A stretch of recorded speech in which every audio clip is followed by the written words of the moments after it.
We move now from a team that is struggling to a sport that is surging here in Canada. Basketball took center court last week at the Bell Centre as the Toronto Raptors faced the New York Knicks. NBA Deputy Commissioner Mark Tatum was in town to take in the action, and he sat down pregame with our Sean Coleman.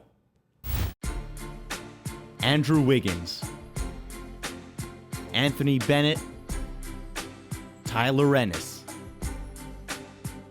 There's a new wave of Canadian talent, and it's the best crop yet.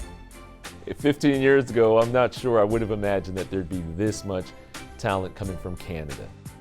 This year, we'll have a record 13 NBA players from Canada. Basketball's popularity in Canada has skyrocketed in recent years. A 2010 sports participation study by the Canadian government found that basketball, not hockey, was the most popular team sport for Canadian teenagers. Well, I think the kids that are growing up now came up in this generation of having the Toronto Raptors as their team growing up.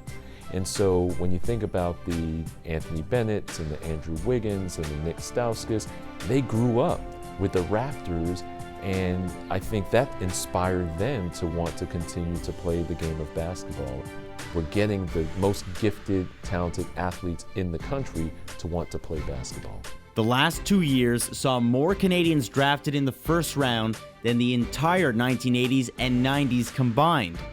But Canadians aren't just playing basketball, they're also watching it. Last year's first round matchup between the Raptors and Nets set a Canadian record for the most watched playoff series. I love the We the North campaign, the passion that it conveys. It's so authentic to not only Toronto, but to Canada. I think it was really used as a rallying cry for all Canadians to get behind their team. They were widely seen all over the world and were a sense of pride for all of us at the league office and the NBA fans around the world. It wasn't long ago that American NBA players hoped to avoid Canada. Steve Francis refused to play for the Vancouver Grizzlies when they drafted him in 1999. Tracy McGrady, Vince Carter, and Chris Bosh all took less money to leave Toronto. But shrewd managing has the Raptors winning games, and every player wants to be part of a winner. Oh, I think that the attitude of our NBA players of Toronto has completely changed. I think that, and you see that now, the commitments by DeMar DeRozan and Kyle Lowry, these are players, Amir Johnson, these are players who want to play here. And these players want to win the championship. And the ones that play here really do enjoy the passionate fan base and having the support of not only just a city and a community, but again, the support of an entire country behind them. With basketball fever sweeping the nation, you have to wonder about the effects closer to home. Montreal is the largest city in Canada or the United States to be without an NBA team. And even though the league says expansion is not on the horizon, Montreal is certainly on the radar.